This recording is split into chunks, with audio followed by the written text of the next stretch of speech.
தமிழ்நாட்டில் இருக்கிற 150க்கும் மேற்பட்ட தமிழர் அமைப்புகள், அரசியல் கட்சிகள், மாணவர் அமைப்புகள், இயக்கங்கள், உணர்வாளர்கள், படைப்பாளிகள் என்கிற அனைவரும் உள்ளடக்கிய தமிழர் வாழ்வுரிமை கூட்டமைப்பின் சார்பாக நம்முடைய சென்னை மாநகர ஆணையர் அவர்களை சந்தித்து கத்தி திரைப்படம் நாளை லீலா பேலஸில் அதனுடைய ஆடியோ வெளியீடு இருப்பதாக எங்களுக்கு தகவல் கிடைத்தது.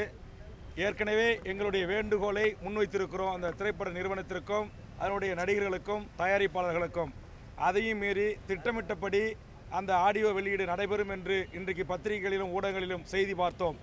தமிழ் மக்களின் உணர்வுகளை புறந்தள்ளி மாண்புமிகு தமிழக முதல்வர் அவர்களால் நிறைவேற்றப்பட்ட சட்டமன்ற தீர்மானத்தை உதாசீனப்படுத்தி ராஜபக்சே அவருடைய குடும்பம் பங்குதாரராக இருக்கின்ற லைக்கா நிறுவனம் இங்கு படம் தயாரிப்பதை நாங்கள் கடுமையாக எதிர்க்கிறோம். அதை வன்மையாக கண்டிக்கிறோம். எங்களுடைய உணர்வுகளுக்கு மதிப்பளிக்காமல் அந்த படம் வெளியிடுவதையும் அதனுடைய ஆடியோ வெளியிடுவதையும் கண்டித்து அதை உடனடியாக தடுத்து நிறுத்த வேண்டும் என்கிற கோரிக்கையை கூட்டமைப்பின் சார்பாக இன்றைக்கு அந்த குழுவின் சார்பாக ஆணையரை சந்தித்து அதற்கு தடை விதிக்க வேண்டும், இல்லை என்றால் தேவையில்லாத சட்ட ஒழுங்கு பிரச்சனை ஏற்படும் என்று வலியுறுத்தியிருக்கிறோம்.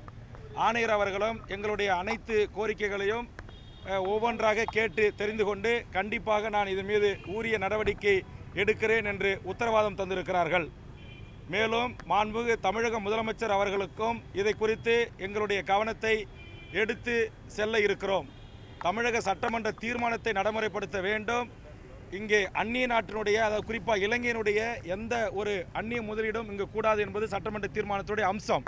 குறிப்பாக சமீபத்தில் தமிழ்நாட்டைச் சேர்ந்த 2 கபடி விளையாட்டு வீரர்களை கூட அதிகாரிகள் தெரியாமல் இலங்கைக்கு அனுப்பியதை முதலமைச்சர் கவனத்திற்கு கொண்டு சென்றவுடன் முதலமைச்சர் தலையிட்டு உடனடியாக அவர்களை திரும்ப அழைத்தார்கள்.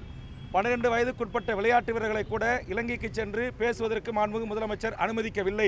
இப்படிப்பட்ட ஒரு சூழலில் இலங்கை அரசோடு ராஜபக்சேவோடு கைகுலுக்கின்ற, நட்பு பாராட்டுகின்ற, நேற்றுக்கு ஊடகத்தின் மூலமாக அவர் அளித்த பேட்டியிலே சொல்லியிருக்கிறார், இலங்கை விமானத்துறைக்கும் இலங்கை அமைச்சகத்திற்கும் அமைச்சருக்கும் அரசுக்கும் எங்களுக்கு நட்பு இருக்கிறது, தொடர்பு இருக்கிறது, எங்களுக்கான வர்த்தக உறவு இருக்கிறது என்பது அவரை ஒத்துக்கொண்டிருக்கிறார். ஆக சிங்கள பேரினவாத அரசோடு, இனப்படுகொலை குற்றவாளியோடு நட்பு இருக்கிறது, தொடர்பு இருக்கிறது, வியாபார ஒப்பந்தம் இருக்கிறது என்று சொல்வதை ஏற்றுக்கொள்ள முடியாது. அதனால் இதில் உடனடியாக மாண்புமிகு முதலமைச்சர் அவர்களும் தலையிட்டு இந்த படத்தை லைக்காவினுடைய தயாரிப்பில் வெளிவருவதை தடுத்து நிறுத்த வேண்டும் என்று நாங்கள் முதலமைச்சருக்கும் கோரிக்கை வைத்திருக்கிறோம். சட்ட ஒழுங்கை காப்பாற்றுகின்ற சென்னை மாநகர காவல்துறை ஆணையருக்கும் நாங்கள் கோரிக்கை மனு அளித்திருக்கிறோம். அடுத்த கட்டமாக இதை குறித்து எங்களுக்கு ஒரு நல்லது ஒரு முடிவு கிடைக்கவில்லை என்று சொன்னால் மாண்புமிகு கூட்டமைப்பின் சார்பாக மாண்புமிகு தமிழக முதல்வரை சந்திப்பதற்கு நாங்கள் கண்டிப்பாக முயற்சி மேற்கொள்வோம்.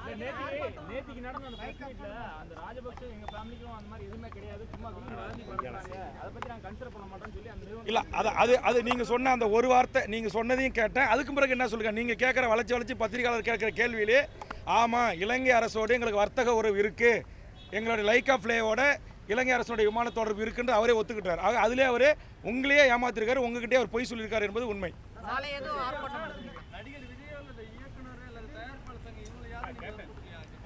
கண்டிப்பாக அவங்களுக்கு தான் சொல்லியிருக்குமே. 65 அமைப்புகள் உங்களை பத்திரிகையாளர் சந்திக்கும் போது நடிகர் விஜய் அவர்களுக்கும் முருகதாஸ் அவர்களுக்கும் வேண்டுகோள் வைத்தோம். இரத்த கரைபடிந்த கொடும்பாவினுடைய பணத்தில் தயவு செய்து நீங்கள் நடிக்காதீர்கள், மறுபரிசீலனை செய்யுங்கள் என்று சொன்னோம். அவர்கள் இதுவரை குறித்து வாய் திறக்கவில்லை. ஒன்று. அதே போன்று 150 அமைப்புகள் கூட்டம் நம்முடைய சக்கர ஓட்டல் நடந்தது. அங்கே தீர்மானமாக நிறைவேற்றி அவர்களுக்கு வேண்டுகோள் வைத்தோம். அவர்களும் இதுவரையிலும் இது குறித்து வாய் திறக்கவில்லை. அதற்காக எங்கள் விஜய் எதிர்க்கிறதோ முருகதாஸ் எதிர்க்கிறதோ எங்களுடைய நோக்கம் இல்லை. சட்டமன்ற தீர்மானத்தை நடைமுறைப்படுத்தணும். ஒன்று. ரெண்டாவது, அங்கே இனப்படுகொலை நடந்தவனோடு நான் வர்த்தக தொடர்பு வைத்திருக்கிறேன் என்று சொல்லக்கூடிய ஒருவன் தான் நேற்றுக்கு வந்த அந்த பாஸ்கரன். ஆக அவருடைய தயாரிப்பு இங்கு கூடாது என்பதுதான் எங்களுடைய வேண்டுகோள்.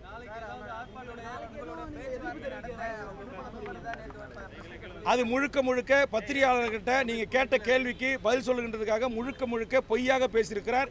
இதுவரையிலும் அந்த நிறுவனத்தின் சார்பாக கூட்டமைப்பை சார்ந்த எங்கள் யாரிடமும் அவர்கள் தொடர்பு கொள்ளவில்லை. எங்களோட எந்தவித பேச்சுவார்த்தைக்கும் அவர்கள் முன்வரவில்லை. பத்திரிகையாளர்களை சந்திக்கின்ற போதே அவர்கள் திட்டமிட்டபடி படத்தை வெளியிடுவோம், பாடல் காஸ்ட்டை வெளியிடுவோம் என்று சொல்லிவிட்டு உங்களை ஏமாற்றுவதற்கு அல்லது எங்களை ஏமாற்றுவதற்கு, தமிழர்களை ஏமாற்றுவதற்கு பொய்யாக நாங்கள் சந்திப்போம் என்று சொல்லி உங்களிடத்தில் இருந்து தப்பித்துக் கொள்வதற்கு அந்த வார்த்தையை அவர்கள் பயன்படுத்தியிருக்கிறார்கள்.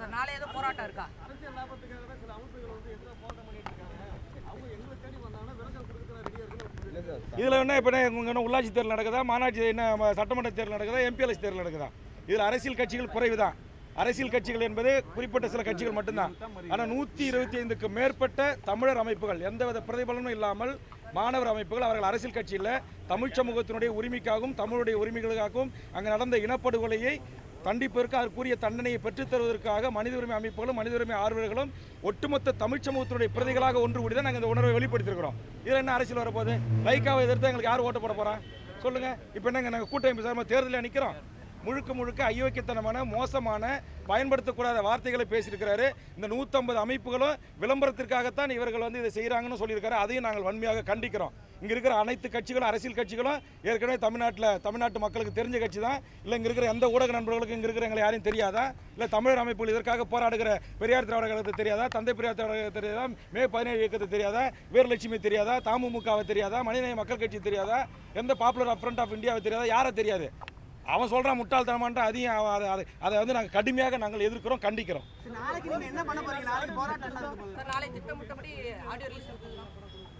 காவல்துறைகிட்ட நாளைக்கு அந்த ஆடியோ லான்ச்சுக்கு அனுமதி அளிக்கக்கூடாது, சட்ட ஒழுங்கு பிரச்சனை வரும், தடுத்து நிறுத்தணும் கோரிக்கை மனு வச்சிருக்கிறோம்.